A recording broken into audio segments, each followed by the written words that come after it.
Hey guys, tonight we are going to draw back the curtain of history to look into the soul of a woman challenged by fate, Archduchess Margaret of Austria, the one who transformed pain into ultimate power. Could a heart scarred by betrayal and loss become the heart of steel needed to protect an entire empire? Let's go back in time to the year 1530. Just one careless minute, one sharp clatter, that inanimate shard of glass severed her future. That ordinary accident was, in fact, the prophecy of the most tragic end. Born with the most illustrious name in Europe, Margaret should have been a proud princess. Instead, she was merely a trump card, shuffled back and forth across the political chessboard, bought and sold through marriage treaties. Twice rejected for marriage, twice widowed at too young an age, Margaret endured deep emotional wounds that few ever knew. Yet, it was from the ashes of betrayal and loss that she used her razor-sharp intellect to rise from the status of a puppet to an uncrowned ruler. She not only protected the Low Countries from the clutches of their enemies, but also secretly dictated the destiny of the great Holy Roman Emperor. Behind that majesty lay a broken heart, a woman who had to embalm the heart of her deceased husband to keep a little warmth by her side. So, before you get comfortable, take a moment to like the video and subscribe, but only if you genuinely enjoy what I do here. Now, comment below and let me know where you are listening to this story from and what time your clock is showing. We are about to step together into a journey across borders and time. Now, dim the lights, maybe turn on a fan for that soft background hum, and let's ease into tonight's journey together. I'm in the year 1530. A seemingly trivial accident set in motion a tragedy of monumental scale for Margaret of Austria. While strolling in the gardens of Mechelen, she trod upon a shard of glass, inflicting what appeared to be a minor wound upon her ankle. Yet this innocuous injury would become the catalyst for a fatal infection, and ultimately her untimely death. Born into the formidable House of Habsburg, Margaret might have been destined for grandeur on paper, but in practice, she possessed little agency over her own life. Her father was Maximilian of Austria, later crowned Holy Roman Emperor, and her mother was Mary of Burgundy, sovereign of the Low Countries, a realm corresponding roughly to modern-day Belgium and the Netherlands. Despite her dynastic surname, Margaret first drew breath not in Vienna or Innsbruck but in Brussels, where she would always consider home. From her earliest days, Margaret's childhood was shaped by politics rather than play. Her mother, Mary of Burgundy, passed away when Margaret was merely 2 years old, leaving behind a toddler and her slightly older brother, Philip. Their father, Maximilian, then entered into an accord with King Louis XI of France to bind their houses in blood. Within 12 months of Mary's passing, the 2-year-old Margaret was betrothed to Louis's grandson, Prince Charles, in an arrangement that would secure peace between France and the Habsburgs, at least on paper. Thus, at the tender age of 3, Margaret was dispatched to the French court, destined to be raised as the future Queen of France under the supervision of her grandfather-in-law, King Louis. Yet fate Paul Figel. Margaret was but 3 years old when King Louis XI breathed his last in August of 1483. In an instant, her betrothed Prince Charles ascended the throne as King Charles VIII, despite being no more than 13 summers old himself. The sudden turnover thrust the French court into uncertainty. What was to become of the little Austrian bride in waiting now that her fiancé reigned? Initially, Margaret was entrusted to the care of Charlotte of Savoy, the Queen Mother. Tragically, Charlotte herself died before the end of 1483, leaving Margaret without a principal guardian once more. Undeterred, the French Regency found solace in a rotating circle of matriarchs. An aunt and a succession of governesses took charge of her upbringing, ensuring she received an education befitting a future monarch. Among her tutors was Louise of Savoy herself, to become Charles's mother-in-law, who attended to Margaret's instruction in language, history, and courtly governance. Under their tutelage, Margaret mastered French and Flemish, absorbed lessons in statecraft, and refined the etiquette and leadership skills deemed essential for a queen. All the while, every lesson, every discourse, and every courtly exercise carried an implicit assumption. One day, Margaret would stand consort beside King Charles VIII. The entire Savoy household was organized around this purpose. Yet politics, ever capricious, unraveled that assumption in an instant. In the autumn of 1490, Charles repudiated his vow to Margaret, and instead sought the hand of Anne, Duchess of Brittany, who, in a twist of irony, was his grandmother's new wife, and thus Margaret's own stepmother. Anne's union with Charles was not only a personal betrayal, but also a strategic affront to Habsburg influence in Western Europe. It effectively nullified Margaret's place at the French court and introduced her to the searing anguish of political abandonment for the first time. Thus, by the age of 7, Margaret had already endured the deaths of 2 maternal figures, a broken betrothal, and the profound humiliation of being cast aside by the power she was born to serve. Though her childhood continued beneath the high ceilings of Savoy palaces and the watchful eyes of regents, it would never again be innocent. The girl who once dreamed of queenship now discovered that in the Game of Thrones, even a princess might be rendered powerless. A lesson that would both harden her resolve and foreshadow the remarkable career she was yet to carve for herself. The sting of betrayal by Charles VIII left a wound in young Margaret's heart that would not soon heal. Though only a child, she carried within her a deep-seated loathing for the House of Valois, an emotional imprint far heavier than her small frame might suggest. In the wake of her broken engagement, Margaret remained at the French court to witness Anne of Brittany, now Queen Anne, ascend to the throne and become her stepmother. It was a cruel irony. The very woman who had supplanted her in the affections and ambitions of Charles also took on the role of maternal guardian, sealing Margaret's first lesson in the merciless barter of political alliances. Not long after, Margaret was sent home to Brussels under the shadow of yet another dynastic arrangement. At the age of 16, she was betrothed by proxy to John, Prince of Asturias, the eldest son of Queen Isabella of Castile and King Ferdinand of Aragon, in an effort to secure a powerful alliance with Spain and to protect her from further abandonment. The ceremony, conducted on the 1st of March in the year 1497 at the Royal Chapel in Brussels, bound her to John in name, though the two would not meet in person until after her perilous voyage southward. Her journey to Spain proved nearly fatal. Aboard a merchant vessel bound for the port of Bilbao, Margaret's ship encountered a violent storm in the Bay of Biscay. Waves towered like dark mountains, and salt spray stung her face as she prayed for deliverance from the raging sea. In those fearful hours, the young Duchess contemplated the fragility of life and prepared her own epitaph. Here rests Margaret, the willing bride, twice wedded, yet still pure unto the end. It was an expression of dark wit, penned in careful script on a sheet of parchment she carried in her bosom.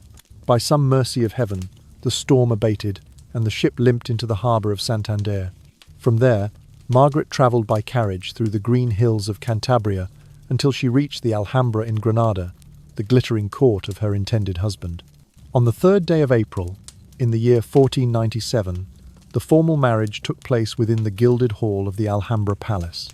Draped in a gown of ivory silk and wearing a crown of orange blossoms, Margaret exchanged vows with Prince John in a ceremony that blended Castilian solemnity with Burgundian pageantry. Yet happiness proved fleeting. 6 months after their union, on the 4th day of October in 1497, Prince John fell gravely ill with a fever that raged through his body like wildfire. Despite the ministrations of the finest court physicians, he succumbed to his illness, leaving Margaret widowed in a land whose tongue and customs remained foreign to her. She was only 16 years old when she became a widow, her title intact, but her heart hollowed by loss. Margaret discovered, to her bitter disappointment, that her pregnancy offered scant consolation. In the early days of April, in the year 1498, only 6 months after John's death, she went into premature labour. The child, a daughter she briefly imagined, naming Isabella after her aunt, drew no breath beyond that first moment of life. Margaret's sorrow was profound. She had carried the promise of a new dynasty, only to see it vanish with her newborn's unfilled lungs. Bereft of both husband and child, she endured the customs of Spanish court residence, her status reduced to that of a mournful dowager whose only duty lay in remembrance. Instead of departing immediately, Margaret remained at the Spanish court for several months, fulfilling a different role altogether. She became tutor and companion to Catherine of Aragon, her late sister-in-law, teaching the young princess the graceful cadences of the French language and the subtleties of Burgundian etiquette. In instructing Catherine, who would one day be Queen of England, Margaret found a new purpose: to shape the mind of the next generation, rather than to be shaped herself by political necessity. Finally, in the month of September, in the year 1499, Margaret took leave of the court of Castile and Aragon, She travelled northward once more, retracing the steps that had carried her to Spain 2 years earlier. Arriving in Brussels, she was met by her brother Philip, now Duke of Burgundy and sovereign of the Low Countries in his own right. Philip welcomed her home not as a political pawn, but as godmother and tutor to his eldest son Charles. Thus did Margaret assume the mantle of guardian. No longer merely a commodity exchanged in the dynastic games of Europe, she became the aunt and educator to the heir of the Habsburg realms. This period marked a subtle but significant shift in Margaret's life. She would never again be a passive participant in arranged marriages alone. She now guided a future ruler in letters and manners, instilling in him the very qualities that Charles VIII had denied her.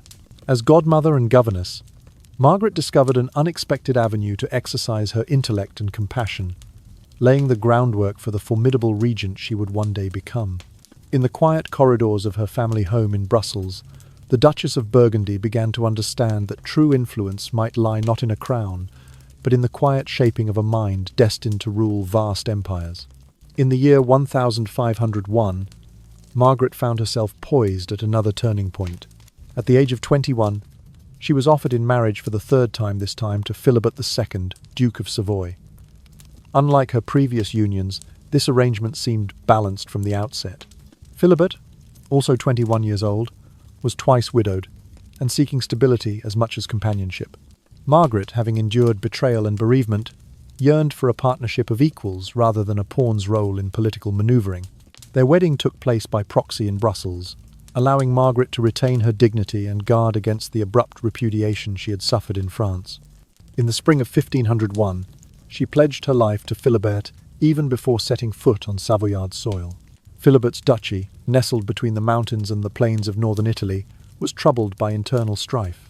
A prince of illegitimate birth, Philibert's own half-brother, had amassed considerable influence over the local council, challenging ducal authority at every turn. Margaret resolved to act swiftly. Drawing upon the military resources and political clout of her father, Emperor Maximilian, she orchestrated a subtle campaign.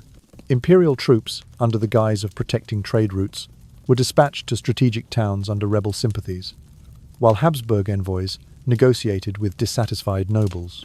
Within months, the pretender's supporters saw the advantage of aligning with the imperial faction. Faced with dwindling backing, the half-brother fled across the Alps into France, effectively dissolving the power base that had threatened Savoy's stability.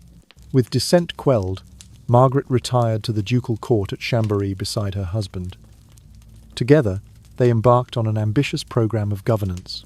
Margaret organized councils of state that included representatives from Savoy's various districts, Piedmont, Aosta, and the Bresse, ensuring that local concerns were aired alongside ducal priorities.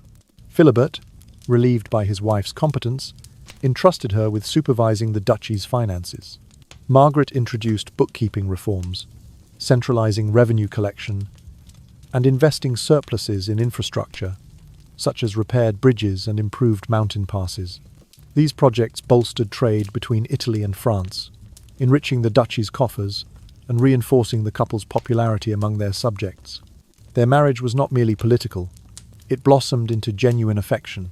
In the court's quiet hours, Margaret and Philibert would stroll along the banks of the Bourbre River or listen to troubadours perform in the ducal hall.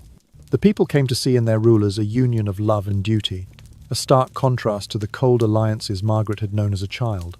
For nearly 3 years, the dukes governed with harmony and mutual respect, their bond solidifying both family ties and statecraft. Then, in the early months of 1504, tragedy struck. Philibert fell ill. Some accounts suggest a sudden fever, others mention a lingering malady, and passed away within days. The dukedom, once a source of hope and refuge, became for Margaret a chamber of grief. Overwhelmed by sorrow, she is said to have thrown herself from a window of the ducal palace. Miraculously, she survived with only minor injuries, yet the act cemented her sorrowful reputation among contemporaries. Court chroniclers began to refer to her as the Lady of Mourning, and whispers spread of her refusal to hasten Philibert's burial.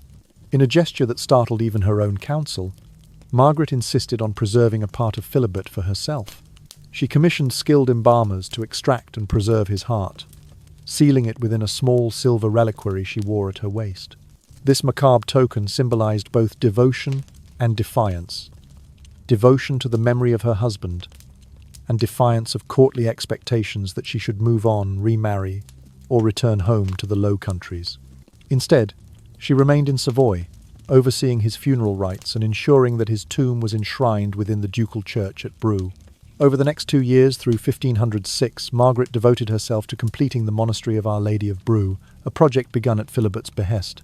Gothic spires and carved stone portals rose from marshy ground, creating a tranquil sanctuary for prayers and pilgrimages. Within its crypt lay Philibert's body, his mother's remains, and eventually Margaret's own, illustrating the permanence of her commitment. The monastery became a testament to her sorrow and her strength, attracting monks, lay brothers, and pilgrims from across Europe. Throughout this period, court politics continued to prod at Margaret's fate. Both her father and her brother Philip explored further marital prospects for her, viewing her widowhood as an opportunity to forge fresh alliances. Yet Margaret, ensconced in the flickering candlelight of the monastery halls and the quiet of Chambéry's winter snows, felt no urgency to remarry. Her heart, both literal and figurative, remained bound to Savoy, to Philibert, and to the monastic legacy she was constructing in his memory. Thus ended the third chapter of Margaret's journey. No longer merely a pawn in dynastic chess, she had transformed herself into a widow architect of her own destiny, channeling grief into monumental devotion. In the hushed corridors of Brou and the stone-carved likenesses of her lost husband, Margaret of Austria found both purpose and solace, preparing herself for the next great passage that life or politics would inevitably demand. In the year 1505, Margaret found herself at the centre of another carefully plotted marriage scheme. Her father, Emperor Maximilian, and her brother Philip envisioned an alliance with England strong enough to deter French ambitions. They proposed her as the bride of King Henry VII of England, a widower of 48 years who had lost his queen 2 years earlier. Though the proposal promised a powerful bond between the Habsburgs and the Tudor court, Margaret's own heart recoiled at the thought. She had learned, through bitter experience, that dynastic unions often came at the cost of personal happiness. Steadfast in her refusal, she declined to entertain the match. Undeterred, Maximilian and Philip dispatched her portrait to London, hoping that Henry would be persuaded by her beauty and lineage. Yet the king, having resolved never to take another wife after his earlier loss, let the matter quietly lapse. The portrait gathered dust in the royal gallery, and Margaret breathed a small sigh of relief that she would remain free of that particular political yoke. Just as she allowed herself to believe that her days of matrimonial manoeuvring were at an end, politics intervened once more. In the preceding year, 1504, Queen Isabella of Portugal, Margaret's sister-in-law, and the widow of her first husband, John, Prince of Asturias, had passed away. Isabella's death left her only son, Philip's young child, as heir to the Castilian throne, with his mother, Joanna, deemed by many at court to lack the prudence required for regency. Maximilian, ever the strategist, recognized that his own territories in the Low Countries urgently required stable governance. His son Philip was occupied elsewhere, and without a capable guardian, the provinces risked falling into French sway. Thus, he called Margaret home to Brussels, charging her with a dual mandate, to serve as governor of the Low Countries and to protect the interests of her nephew, the future Emperor Charles V, as well as his siblings. Margaret's return marked a profound shift in her status. No longer simply a Duchess of Savoy or a twice-widowed bride, she assumed the highest civil office in her native land. In 1509, the States General of the 17 provinces convened to formalize her appointment. In an unprecedented display of confidence, they elected her as their governor, making her the first woman in European history to hold such a representative mandate. Her investiture took place in the Grand Hall of the Town Hall in Brussels, where the assembled delegates, counts, bishops, and burgomasters pledged their loyalty to her governance. With the stroke of her pen, she inherited authority over fiscal policy, military defense, and diplomatic negotiations. As governor, Margaret wasted no time in asserting her vision for the realm. Drawing upon her earlier experiences, her education under the Savoyard regents, and her years steering Savoy through internal strife, she reorganized the administrative councils to include delegates from each of the 17 provinces: Flanders, Brabant, Holland, Zeeland, and the others. By doing so, she ensured that even the smallest burghers had a voice in decisions affecting trade regulations and tax levies. She also took personal responsibility for overseeing the duchy's finances, instituting rigorous audits and pooling revenues from customs duties into a centralized treasury. Within 3 years, the Low Countries war chest not only met its military obligations, but also funded improvements to the network of canals and roads vital to commerce. Margaret's political acumen extended beyond domestic reform. She negotiated a series of treaties with neighbouring states, England, Spain, and the Holy Roman Empire, maintaining a delicate balance that kept the 17 provinces out of France's orbit. When King Henry VII finally passed away in April of 1509, her earlier refusal of his proposal proved prudent. His successor, Henry VIII, was more inclined toward continental adventures and less interested in a Habsburg alliance. Margaret carefully monitored the changing Tudor court, adjusting her diplomatic overtures so that the Low Countries remained a favoured trading partner. By the conclusion of her first term as governor in 1520, Margaret had transformed the Low Countries into a model of representative government and economic prosperity. Her achievement was all the more remarkable given the precedent-shattering nature of her office, a woman wielding sovereign authority in an age when queens were expected to reign only through their husbands. Yet Margaret's steady hand, honed through decades of personal trials and political betrayals, guided the 17 provinces through a period of relative peace and growth unmatched elsewhere in Europe. In the quiet hours of her study, Margaret often reflected on how the Shard of Glass in 1530 had set in motion the events that ultimately brought her into power. What had begun as a personal catastrophe, an infected wound that cost her life, had led an ambitious father to recognize her talents. And though the world might remember her first as a pawn of dynastic politics, it was her own skill, courage, and steadfast refusal of ill-suited marriages that had enabled her to rise above the constraints of her dynasty and take up the mantle of leadership in her homeland. When Margaret took up the reins of government as governor of the 17 provinces in 1509, her foremost concern was preserving the fragile balance of power that underpinned the region's prosperity. The Low Countries, comprising present-day Belgium, the Netherlands, and Luxembourg, relied heavily on trade, and any military conflagration along their borders threatened to choke off the vital river and sea routes that carried cloth, grain, and spices across Europe. Thus, from the earliest days of her administration, Margaret pursued a policy of cautious diplomacy and firm neutrality. In 1512, the political landscape shifted when Francis I ascended the French throne upon the death of his cousin Louis XII. Francis was a vigorous young monarch determined to assert his claims in northern Italy. Simultaneously, his mother, Louise of Savoy, exercised considerable influence, acting as regent during his absences. Recognizing the perils of a direct clash with France, Margaret opened discreet channels of communication. She sent envoys bearing gifts of fine Brabant linen and Flemish tapestries to Louise's court, while at the same time granting French merchants access to the Bruges fair without imposing new tariffs. By cultivating goodwill and avoiding inflammatory rhetoric, Margaret succeeded in keeping the frontier calm through a series of truces that forestalled open hostilities. Meanwhile, unrest simmered within the provinces themselves. The Duchy of Gelder, bordering both the Holy Roman Empire and the Burgundian territories, hosted a faction of nobles who resented Habsburg overlordship and sought greater autonomy. In 1513, Gelder's rebellion threatened to spill over into Brabant and Holland. Instead of resorting immediately to force, Margaret employed her signature strategy of negotiated neutrality. She dispatched her trusted advisor, Jean Carondelet, to open parleys with Gelder's leadership, offering to reduce certain customs duties in exchange for the rebels' recognition of her authority. At the same time, she discreetly stationed a small garrison of imperial troops in strategic river crossings, ready to intervene should talks fail. Remarkably, within months, the Gelder nobles agreed to lay down their arms in return for modest concessions, thus preserving peace without the devastation of siege warfare. Margaret's deft interplay of economic incentives and the threat of force exemplified her pragmatic approach. In 1512, she officially proclaimed the 17 provinces a neutral territory, a move that signalled to all European powers that the region would not willingly join a coalition of war against France or the Empire. Nonetheless, the Low Countries maintained secret treaties with both sides, allowing Margaret to draw upon military and financial assistance from Maximilian even as he prepared to contest the Ottoman Turks in the east.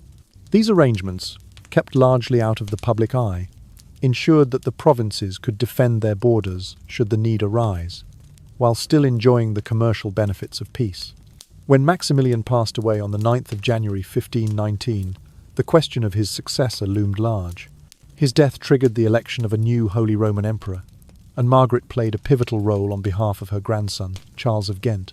Charles was but 19 years old, yet had already been raised under Margaret's tutelage and imbued with her diplomatic skill.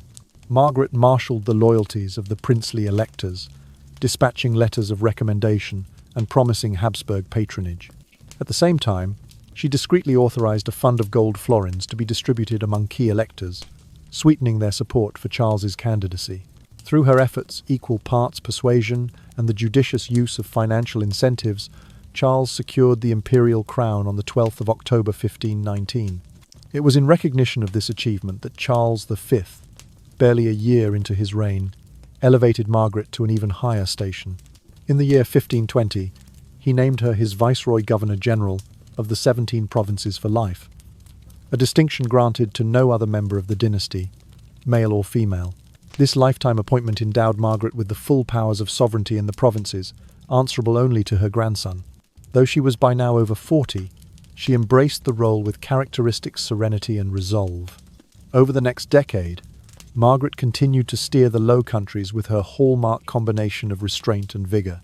She renewed commercial treaties with the Kingdom of England under King Henry VIII, who ascended the throne in April 1519, guaranteeing English merchants low duties at Antwerp and ensuring that English wool flowed freely to Flemish weavers.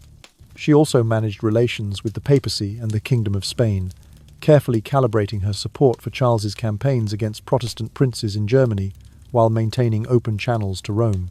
Through it all, the 17 provinces flourished. Trade volumes increased, urban centres expanded, and civic institutions strengthened, all under the gentle oversight of their viceroy. Margaret's final years were marked by a poignant symmetry. The ambitious child once shuttled from court to court had become one of Europe's most respected stateswomen. Her story, however, came full circle in November 1530. One evening, while returning to her chamber in Mechelen, she stepped upon a hidden shard of glass, inflicting a small but deep cut upon her right calf. The wound, though initially dismissed as minor, became infected. Gangrene set in swiftly, and on the 30th of November 1530, surgeons performed an amputation of her lower leg in a desperate bid to save her life. Yet the gangrene had already spread. Margaret never regained consciousness. Before she slipped away, she took a quill and the last of her authority to send a final dispatch to Charles V, relinquishing her lifelong mandates and urging him to maintain the peace and prosperity she had cultivated. In her final act, she affirmed the legacy of a woman who had transcended the narrow confines of dynastic politics to become the embodiment of enlightened governance in the 16th century. Then, as the winter winds swept across the Brabant countryside, Governor-General Margaret of Austria passed from this world, leaving behind a realm forever transformed by her steady hand and her unwavering commitment to the art of peaceful rule. After officially assuming the governorship of the 17 provinces in 1509, Margaret of Austria faced her first great test, navigating the tempestuous relationship with the Kingdom of France. When Francis I ascended the French throne in January of 1512, he demanded that Holy Roman Emperor Charles V perform formal homage as a vassal to the French crown. Such a gesture, if obliged, would have undermined Habsburg authority and risked military confrontation along the Scheldt River and throughout Flanders. Rather than concede, Margaret persuaded her 80-year-old father, Emperor Maximilian, to defer any immediate response. In the spring of 1513, Margaret herself travelled to Cambrai, where she joined negotiations that gave rise to the League of Cambrai. Convened in August of 1513, that alliance brought together the papacy under Pope Julius II, the Holy Roman Empire, Spain, England, and Venice, uniting them against French ambitions in northern Italy. Strategically, the League's focus on Italy diverted French armies southward, sparing the Low Countries from invasion. By channeling Francis's attention toward Milan and Genoa, Margaret secured the Scheldt Basin and preserved the prosperity of Antwerp, Bruges, and Ghent. While external threats receded, an internal challenge loomed. The Duchy of Gelder, long chafing under Burgundian and then Habsburg rule, erupted into rebellion, in late 1513. In prior decades, both Maximilian and Philip of Burgundy had failed to suppress Gelder's separatist nobles. This time, Margaret chose a subtler approach. She proclaimed the 17 provinces neutral territory, signalling no intent to wage open war, yet she quietly contracted mercenary companies from the Swiss cantons and the court of Spain, placing them on standby along key river crossings. Concurrently, she sent envoys bearing proposals of reduced customs duties for Gelder's merchants in exchange for loyalty. By blending conciliation with the threat of force, Margaret diffused the insurrection before open hostilities could ignite. Within 3 months, the Gelder nobles relented, accepting trimmed concessions while recognizing the governor's authority. The revolt collapsed almost as swiftly as it had emerged, underscoring Margaret's skill at wielding both economic enticements and discreet military readiness. This policy of commerce and neutrality formed the bedrock of Margaret's administration. Between 1512 and 1516, the provinces experienced unprecedented growth. Riverine trade along the Scheldt and Maas surged by over 30%, Flanders' weaving industry expanded, and the port of Antwerp surpassed Bruges in volume of goods handled. Margaret further strengthened her diplomatic web by engaging directly with the papacy, the Kingdom of Spain under Ferdinand the Catholic, and the newly receptive court of King Henry VIII of England, who ascended in April of 1519. Through these connections, she helped shape the Holy League, an extension of the Cambrai alliance, aimed at containing Francis's renewed Italian campaigns. As a result, the Low Countries became a trusted partner of both the Holy See and the Holy Roman Empire, their coffers replenished by steady customs revenue and merchants reassured by political stability. Yet Margaret's most remarkable achievement lay beyond the borders of her own dominions. She orchestrated the election of her grandson, Charles of Ghent, as Holy Roman Emperor. When Emperor Maximilian died on the 9th of January 1519, the imperial electors split their loyalties between Charles, aged 19, and born in 1500, and his younger brother, Ferdinand. France, eager to curtail Habsburg dominance, promoted its own candidate. Unfazed, Margaret embarked on a campaign of persuasion and patronage. She dispatched letters to each elector, extolling Charles's piety and cultural sophistication qualities she had nurtured since he was 7 years old, while authorizing a discreet fund of gold florins as diplomatic gifts. By late summer of 1519, Margaret's efforts bore fruit. On the 12th of October 1519, Charles secured a narrow victory in the Electoral College, his success credited in no small part to his grandmother's tireless advocacy. At 19 years old, he became Emperor Charles V, inaugurating an era of Habsburg preeminence that would define European politics for decades. In recognition of her indispensable support, Charles appointed Margaret as his Governor-General for life in the year 1520. No other member of the Habsburg dynasty, whether male or female, ever held that title indefinitely. From her official installation onward, Margaret continued to steer the 17 provinces with unwavering prudence. She renewed trade treaties with England, cemented alliances with Spain, and maintained cordial relations with the papacy, all while upholding the policies of neutrality and economic growth that she had championed. Thus, during the early years of Charles V's reign, the Low Countries entered a golden age of prosperity and relative peace, thanks to Margaret's steady governance. Only when she reached the age of 50 did fate catch up with her, a small cut from a shard of glass echoing the trivial injury that had set her tragic end in motion became gangrenous. After an amputation on the 30th of November 1530, Margaret never regained consciousness. Her final act was to relinquish her lifelong mandate to Charles, leaving him a legacy of stable, enlightened rule. In her passing, she proved that a woman, once traded as a pawn in political marriages, could rise to become one of the most respected rulers of the 16th century. Over the course of more than a decade in office, from 1509 to 1520, Margaret of Austria wove an ever-strengthening fabric of alliances, at home and abroad, while she continued to refine the internal governance of the 17 provinces. She recognized, above all, the strategic importance of maintaining a steady relationship with the Kingdom of England, which by virtue of its maritime power and flourishing economy under King Henry VIII served as a vital partner. Early in her tenure, Margaret quietly eased restrictions on English shipping. English vessels were granted access to the port of Antwerp, generating additional customs revenue for the provincial treasury. and reassuring merchants that their wares would move without undue hindrance. At the same time, Margaret deftly navigated disputes between the central government and the local merchant guilds. When the weavers of Ghent protested new tariffs on river transport in 1511, she responded not with edicts of repression, but with measured concessions.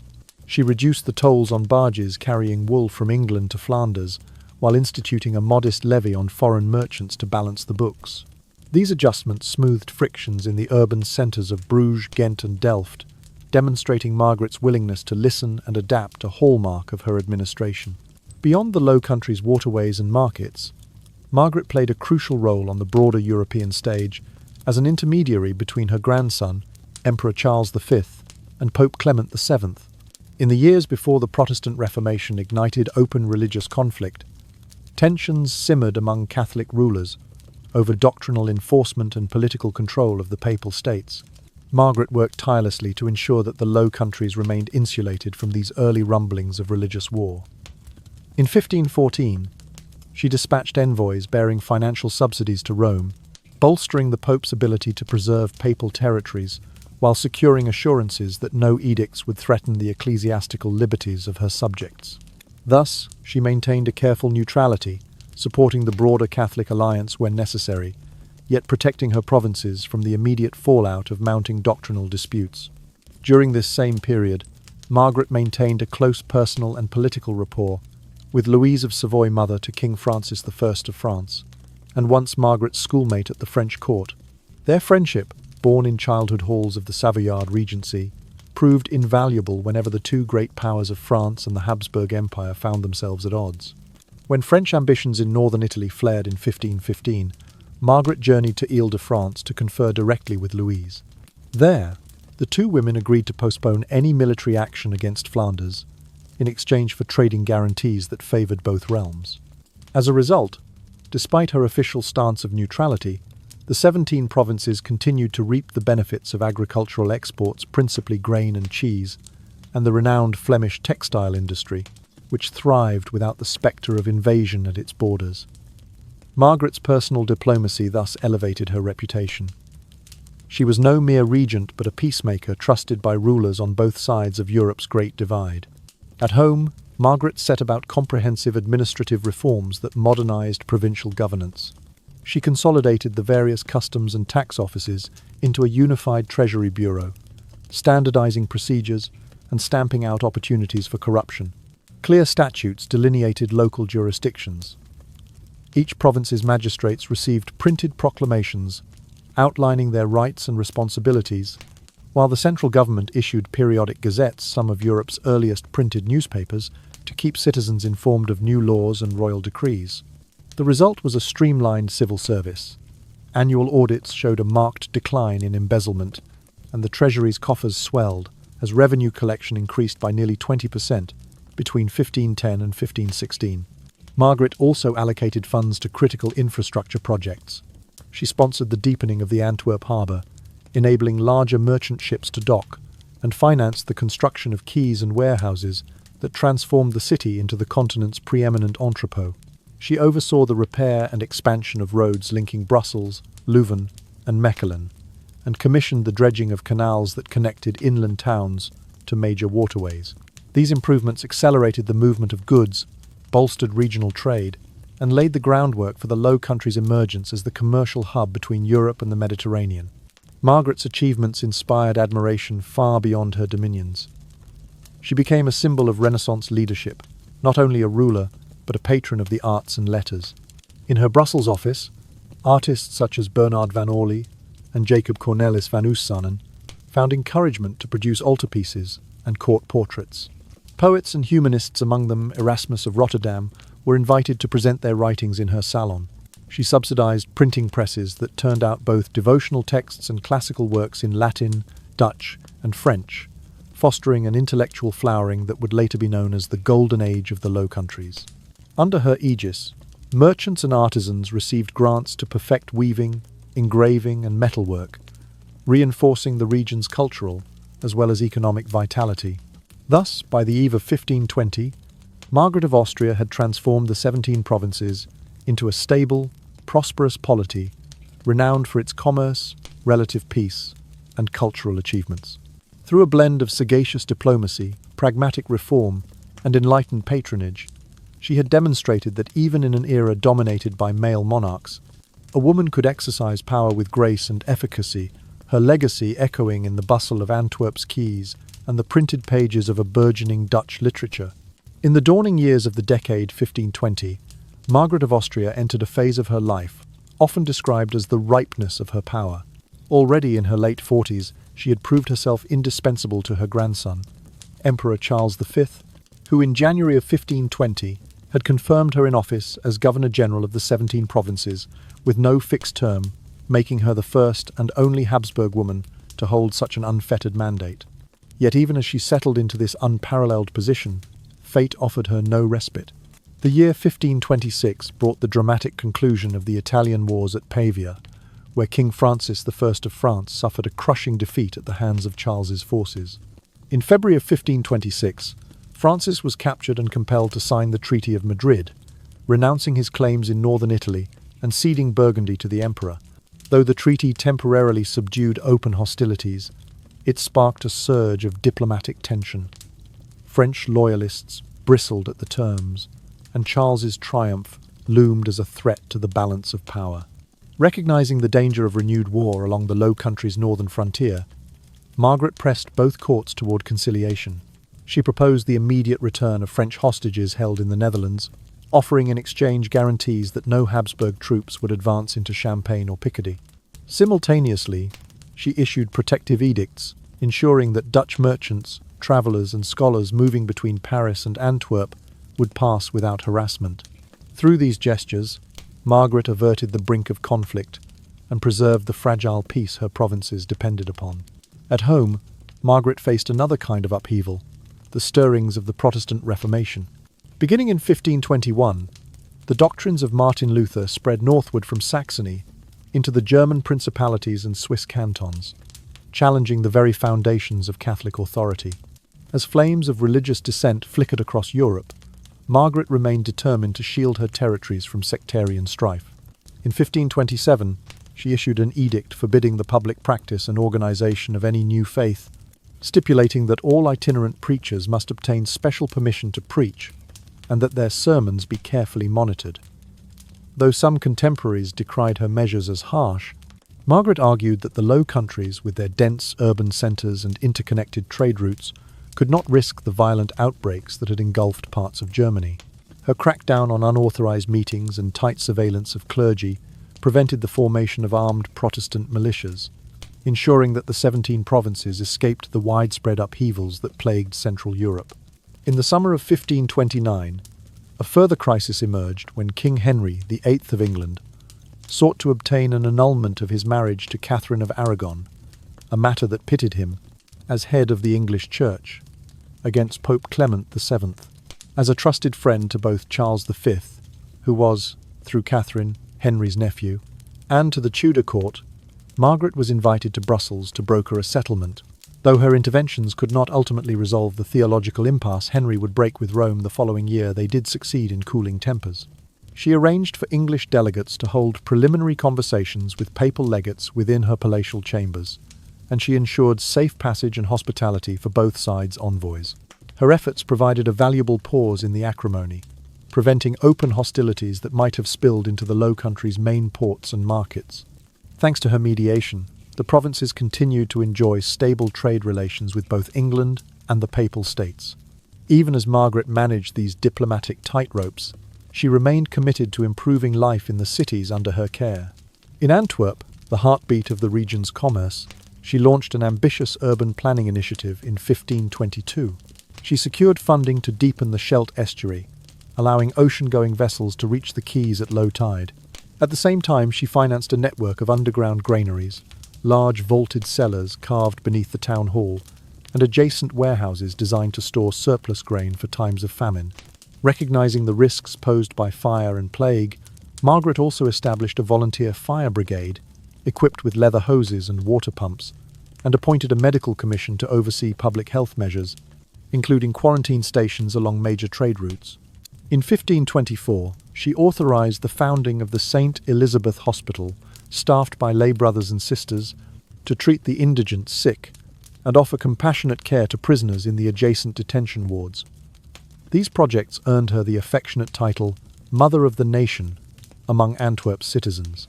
Throughout these years, Margaret's personal habits reflected both the gravity of her office and a comforting simplicity. Each morning she rose at dawn to recite her prayers and read from devotional texts, often preferring Latin psalms and French meditations translated by her friend Louise of Savoy. By mid-morning, she received ambassadors and councillors in her study, where heavy drapes softened the sunlight and a brazier warmed the marble floors. In the late afternoon, she enjoyed private recitals of chamber music, typically 5 or 6 musicians performing fantasia motets or lute works from Italian composers. She welcomed young painters and poets into her Brussels salon, encouraging them with gifts of parchment, ink, and commissions for illustrated manuscripts.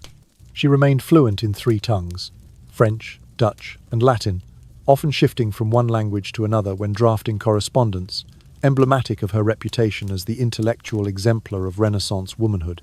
Thus, in the early 1520s, Margaret of Austria stood as an unchallenged steward of the Low Countries. By combining firm governance with enlightened reforms, by balancing neutrality with the judicious use of power, she ensured that her provinces prospered while the rest of Europe teetered on the edge of religious and dynastic wars. And while some might have expected her to retire to the quiet cloisters of the monastery at Brou, Margaret continued to govern with a steady hand, ever vigilant, ever compassionate until her final days, when destiny would yet again call upon her to secure the peace she had sustained for so long. In the year 1530, Margaret of Austria had just celebrated her 50th birthday, and found herself at the very summit of her influence. Nestled within the serene expanse of the ducal castle at Mechelen, its walls adorned with tapestries by Bernard van Orley, and its gardens tended by Flemish master gardeners, she presided over the 17 provinces with a system of delegated authority so finely calibrated that only the most crucial matters ever reached her desk. Whether it was the adjustment of customs duties on English cloth, the extension of quarantine measures against recurring outbreaks of smallpox, or the approval of canal repairs to ease barge traffic on the Scheldt River, every major decision bore her final seal of approval. Margaret's daily routine was marked by a quiet dignity. At dawn she would rise to the sound of church bells and retire to her private oratory, where she recited the day's offices in Latin. By mid-morning, she took her place in the great audience chamber, flanked by 12 senior councillors. The Council of Registration, from whom she expected concise reports on taxation, military logistics, and public health. She rarely needed to intervene directly. Her subordinates understood her policies so well that they anticipated her judgments, leaving her to focus on broader diplomatic correspondence. Then, on the 15th of November, 1530, a moment of unremarkable misfortune altered the course of her life. While strolling through the rose-bordered walkways of Mechelen's walled garden, Margaret's slipper caught upon a broken piece of glass concealed beneath fallen leaves. The cut seemed at first hardly more than a nuisance, a shallow nick on her right ankle. Yet, over the next 2 days, the wound became inflamed, swelling and reddening with a sinister warmth that foretold gangrene. By the 19th of November, she complained of pain so deep that even her carefully measured doses of laudanum offered little relief. As news of her condition spread through the castle, physicians of the court observed the telltale mottling and recommended urgent amputation to prevent systemic infection. On the evening of the 29th of November, Margaret calmly summoned her secretaries to draft her final testament. In neat French script, she confirmed that Emperor Charles V, her beloved grandson, was to inherit her titles and lands in full, and she urged him to safeguard the lasting peace she had cultivated with both the French crown and the English court. She then entrusted her authority to the Council of Registration, instructing them to maintain continuity of governance during her absence. At dawn on the 30th of November 1530, surgeons prepared for the operation. Margaret, reclining on a velvet chaise in the chamber that overlooked the castle moat, greeted each attendant with a courteous nod. She allowed a priest to administer her last rites and drank a cordial to steel her nerves. Yet, fate intervened in the form of an excessive dose of opium, administered to counter the fearsome pain of bone sore and cauterizing irons. Once the ether of laudanum took hold, Margaret slipped into unconsciousness and never regained awareness. By late afternoon, word reached Brussels and Antwerp that the Governor-General lay beyond recovery. Foreign envoys Spanish, English and Papal sent urgent messages of condolence, while the bells of every cathedral in the 17 provinces tolled in slow procession. On the 2nd of December, Margaret's lifeless form was carried by torchlight back to the monastery of Brou, the very sanctuary she had commissioned to honour her late husband, Philibert II. There, in the vaulted crypt illuminated by flickering candelabra, she was laid to rest beside his marble effigy, fulfilling at last her wish to lie eternally beside the man whose heart she had preserved. The death of Margaret of Austria created an immediate vacuum in provincial leadership. Emperor Charles V, mourning the loss of his grandmother and mentor, acted with characteristic decisiveness. Within days he issued a decree appointing his sister, Mary of Hungary, as the new Governor-General. Mary herself, seasoned in diplomatic affairs, assumed the mantle on the 15th of December, 1530, pledging to uphold every policy, project and charitable foundation that Margaret had initiated. The canals of Bruges would continue to flow, the granaries in Antwerp would still stand ready, and the loyal hospital of St. Elizabeth would remain open to the needy and the imprisoned alike. Through it all, Margaret's legacy endured not only in stone and statute, but in the hearts of her people. She had been more than a strategist of state.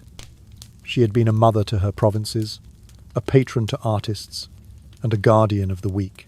Even as winter's chill settled over the Low Countries, the warmth of her memory lingered in the bustling quays of Antwerp, in the thriving cloth halls of Ghent, and in the silent halls of the monastery at Brou, where at last the gracious ruler found her final rest. After the sudden passing of Margaret of Austria on the 30th of November 1530, Emperor Charles V moved swiftly to secure continuity of governance in the 17 provinces. On the 15th of December 1530, he formally appointed his sister, Mary of Hungary, as the new Governor-General. Mary, who had long worked alongside Margaret in delicate negotiations from the halls of Cambrai to the courts of Savoy, possessed much the same diplomatic acumen and administrative skill. Under her sister's tutelage, Mary had learned the vital lesson of balancing the divergent interests of the provinces. The mercantile counts of Flanders, the landed nobles of Brabant, and the restless barons of Gelder. She also absorbed Margaret's practiced neutrality, a policy designed to shield Dutch merchants from the upheavals of continental power struggles. From the outset, Mary kept Margaret's institutional reforms intact. The States General, comprising the Council of Electors and the Provincial Assembly, continued to deliberate all major measures by majority vote of the provincial deputies, ensuring that no single faction could impose its will without broad consent. Though participation remained limited to the nobility and leading burghers, this system of representative governance kept the Low Countries clear of the military convulsions that swept neighbouring realms. Moreover, the tiered custom duties that Margaret had established, levied by category, such as cloth, salt and grain, remained unchanged, providing a reliable stream of revenue that kept the ducal treasury robust.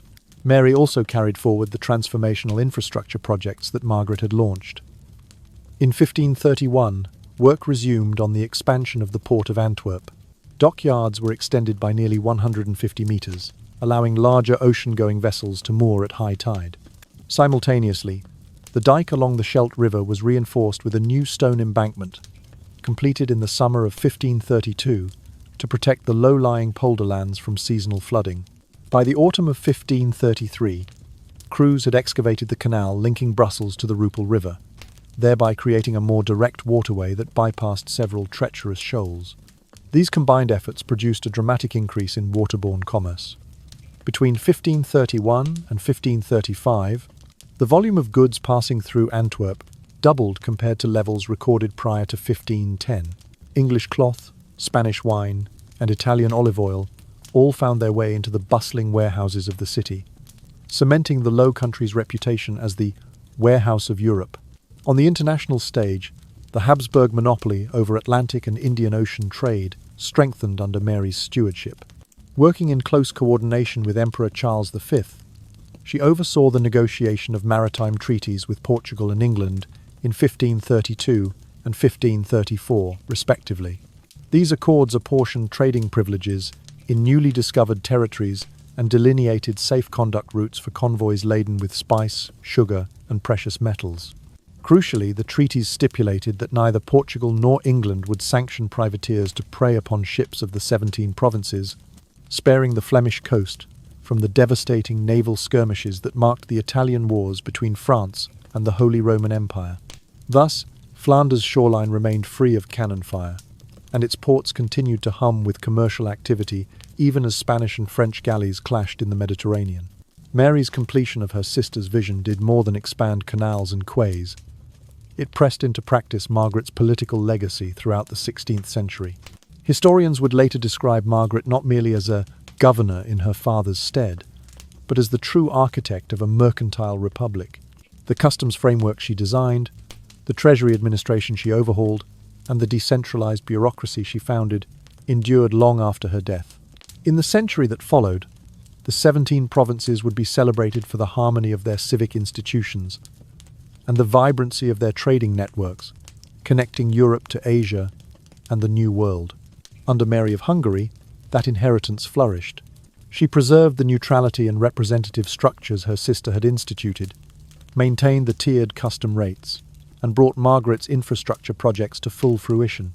Antwerp, Bruges and Ghent solidified their roles as centres of finance, textiles and shipping. Meanwhile, the political equilibrium among Flanders, Brabant and Gelder held firm, shielding the Low Countries from the great continental wars that raged throughout the 16th century. Thus, in the wake of Margaret's passing, Mary of Hungary upheld and amplified her sister's achievements. The political and economic edifice they built, rooted in neutrality, commerce and shared governance, became the hallmark of the Low Countries' golden age. What began with the careful nurture of a wounded child grew into a thriving republic, a testament to the strategic brilliance and compassionate leadership of two sisters who shaped the destiny of an entire region.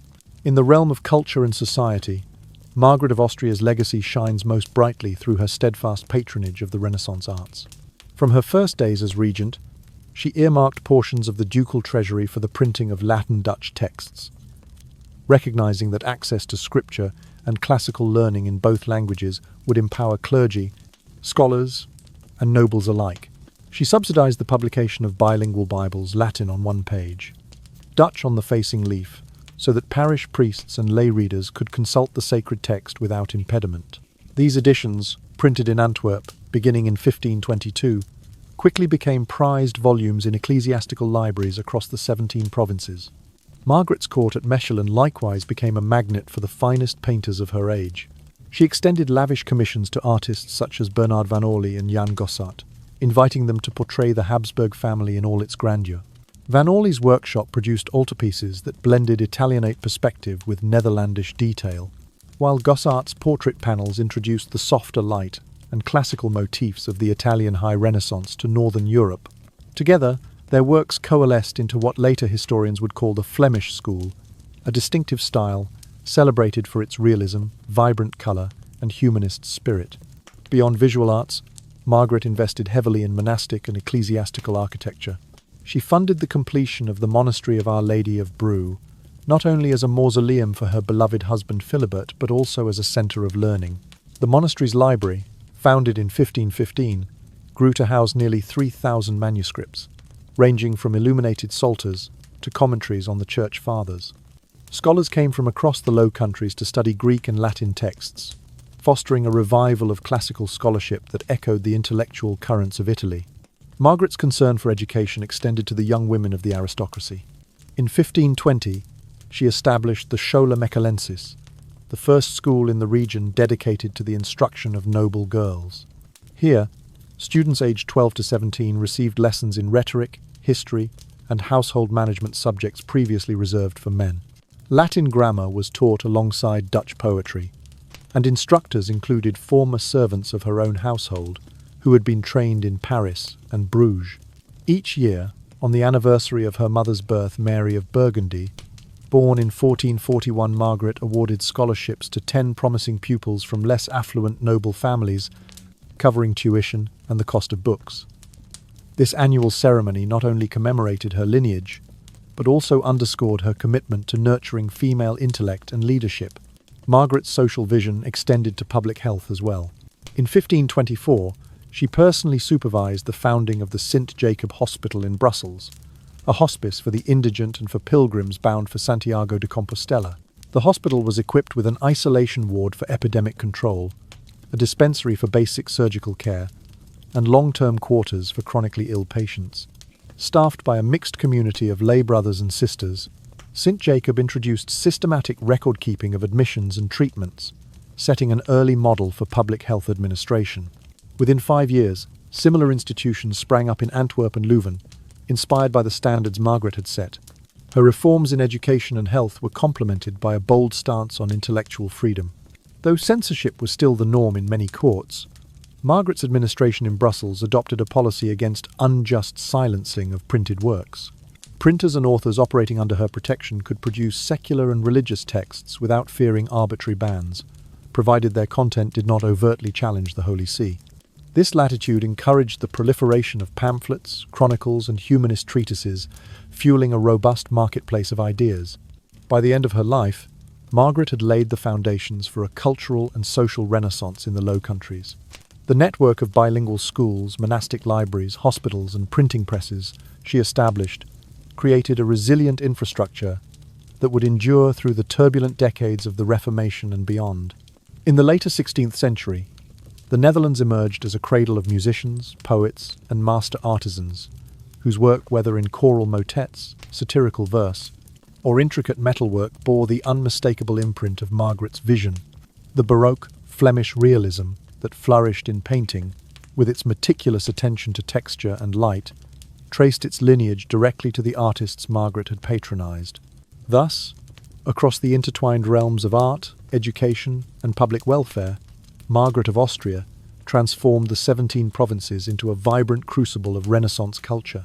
Her integrated policies not only elevated her own court but also seeded a broader flowering of creativity that would define Northern Europe for generations. In her gentle yet determined way, she proved that governance herself could be a form of art, one that nurtured the mind, the spirit, and the community in equal measure. In addition to her role as Governor-General, Margaret of Austria earned renown across Europe as one of the most consummate statespeople of her age, distinguished by an approach that was at once astute yet unyielding. Central to her reputation was the disciplined clarity of her correspondence. Every dispatch and memorandum emanating from her chancery followed a strict template: situation, recommendation, decision. In practice, this meant that a report on, say, an outbreak of smallpox in Antwerp would begin with a concise summary of the facts, dates, numbers of afflicted, and geographic spread, followed by her assessment of the situation. Next came a brief set of policy options, ranging from quarantine measures to allocation of medical funds, and finally her specific decision, reduced to a single sentence. By insisting that all official letters adhere to this format, Margaret ensured that her councillors and provincial magistrates could grasp the essentials at a glance and act swiftly without wading through dense prose. Margaret's organisational innovations extended to the very structure of governance. Twice each year, typically in late April and early October, she convened what came to be called the Mobile Parliament. Rather than expecting representatives from the 17 provinces to travel exclusively to Brussels, she rotated the assemblies among Mechelen, Antwerp, and Ghent, bringing the court closer to the populace and demonstrating her sensitivity to local needs. In these sessions, deputies from each province presented budget proposals, taxation reports, and assessments of food security. Margaret would preside over the deliberations, guiding the debate toward consensus before issuing instructions for implementation. Her mobile parliament thus replaced a rigid, centralized bureaucracy with a dynamic, responsive administration that could address grievances and allocate funds where they were most urgently required. Equally modern was Margaret's meritocratic approach to staffing her government. At a time when hereditary privilege often determined office holding, she insisted on recruiting officials based on scholarly achievement and diplomatic skill. Young nobles from lesser houses, provided they could demonstrate proficiency in Latin, French, and the complex treaties of European courts, were appointed to roles such as Secretary of the Archives or Envoy to the French court. By promoting talent over lineage, Margaret not only diversified the pool of capable administrators, but also encouraged healthy competition among the minor nobility. Major families could no longer rely solely on ancestral claims. Instead, they had to present candidates who could match the competence of their peers.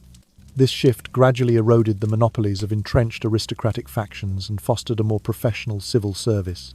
On the international stage, Margaret wielded what contemporaries called a flexible alliance card. She could diplomatically align with the papacy in efforts to repel Ottoman incursions in the eastern Mediterranean one year, then pivot to support French interests in northern Italy the next, depending on Charles V's broader strategic requirements. This tightrope diplomacy, maneuvering between allies, as one envoy put it, ensured that the Low Countries were never drawn irrevocably into protracted warfare. By offering logistical assistance or safe harbours to whichever side held temporary sway, Margaret extracted commercial and political advantages from both camps without compromising her realm's autonomy. Such adept manoeuvring earned her the sobriquet Le Lion des Pays-Bas, the Lioness of the Netherlands, among foreign ambassadors. In their dispatches to home courts, they described her as unflappable in the face of military threats and unswayed by the high-flown rhetoric of their own monarchs. When a Spanish admiral threatened to blockade Flemish ports during a dispute over colonial prizes in 1527, Margaret simply lodged a formal protest, tightened customs inspections on Spanish silver, and quietly authorized coastal fortifications, all while continuing to host Spanish envoys for cordial receptions in Mechelen. The blockade never materialized, and trade flows resumed with scarcely a ripple. Despite the appearance of gentleness in her demeanor, her calm voice, measured compliments, and gracious hospitality, Margaret never compromised on the essentials of her policies. She believed in conciliation with firmness, a phrase she used in a letter dated the 3rd of March 1523 to describe her approach to the Gelder Rebellion. In her view, compromise did not imply weakness. Rather, it was a tool for preserving the greater welfare of her provinces.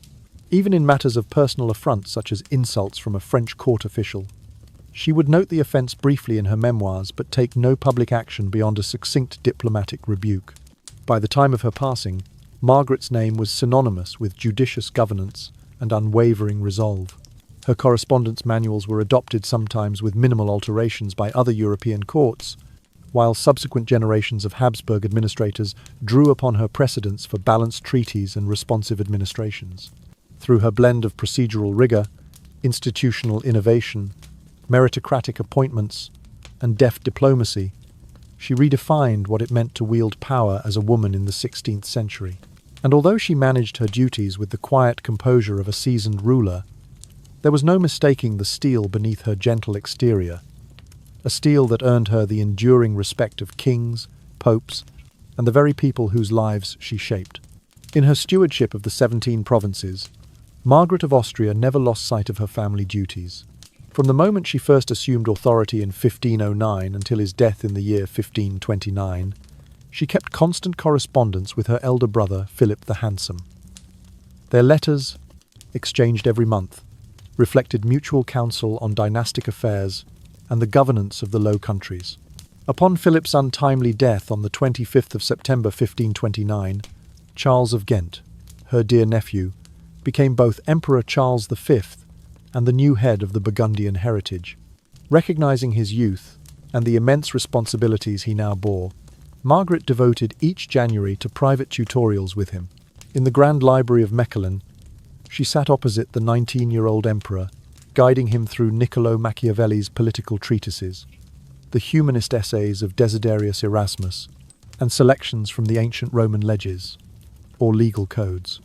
These weekly sessions, lasting from the first week of January until Candlemas on the 2nd of February, shaped Charles's understanding of statecraft, administration, and the cultural currents that would define his reign.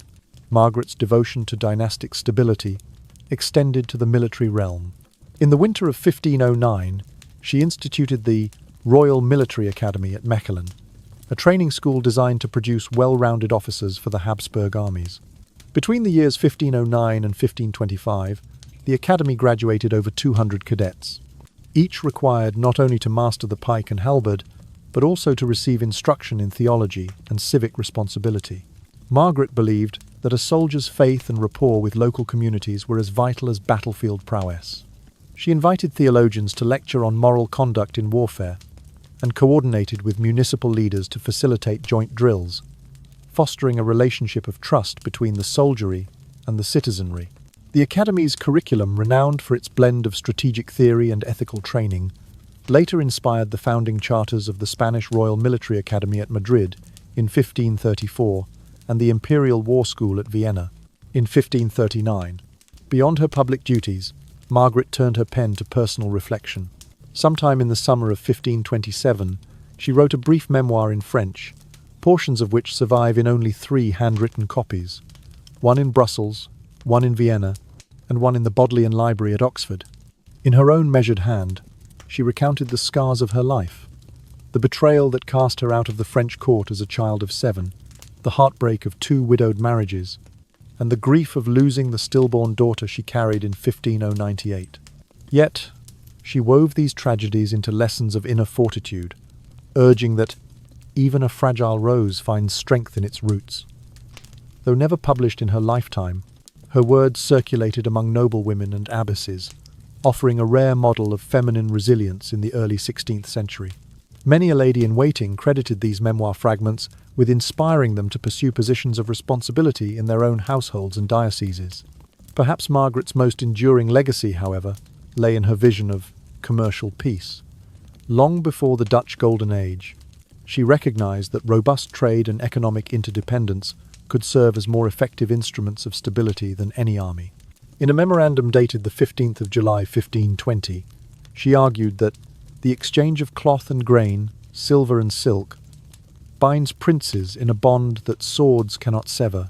Acting on this principle, she championed a policy of economic diplomacy, negotiating tariff concessions with England in 1521, securing Dutch wool imports from Norfolk in 1522, and arranging cargo-sharing agreements with Portuguese merchants in 1524.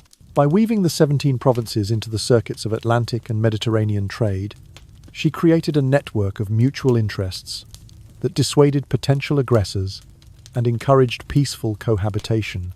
Margaret's blending of governance, education, military reform, and economic strategy laid the groundwork for the prosperity that would blossom into the 17th century Dutch Republic. Her commitment to multilingual education, merit-based appointments, and cross-border commerce fostered a class of citizen intellectuals who would decades later spearhead innovations in science, art, and finance. When the Republic formally declared its independence in 1581, it did so on foundations Margaret had quietly laid.